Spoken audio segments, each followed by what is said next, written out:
Dr. Jaffe, can you explain how secretory IgA and especially saliva secretory IgA can determine the state of immune tolerance and digestive health? Well, secretory IgA exists only in the secretory output. This is typically saliva, but it also applies to any area of your mucosa, any area from your lips to your tush. That lining area has elective protective secretory IgA, and I have to unpack that. It's elective. It is only produced when your body is healthier.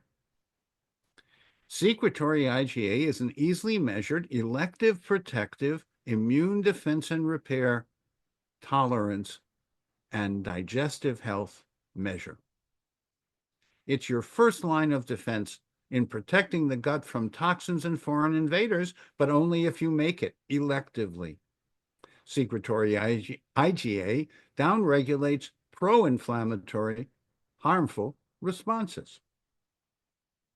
Now, secretory IgA from saliva is the recommended specimen to measure it.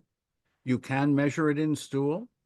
You can measure it as IgA2 in the serum. IgA1 is standard IgA that circulates within the body.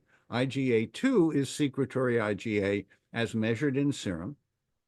High levels mean an overactive immune response because if you have a virus or some infection, the body may selectively and specifically produce large amounts of secretory IgA, trying to overcome the infection.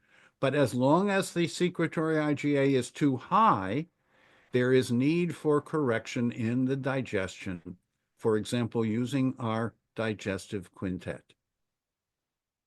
Low levels can mean propensity for food, chemical sensitivities, irritable bowel, and other chronic intestinal dysfunctions. It's commonly associated with leaky gut, which means that your body is not in a state of making elective protective, it's in a survival state. So when we say leaky gut about the intestines, what we really mean is elective protective defenses are not being produced, and we want to stimulate them using nature's ascorbate, using the bioavailable polyphenolics, using comprehensive super multi to enhance the essential nutrients that the body needs to make secretory IgA.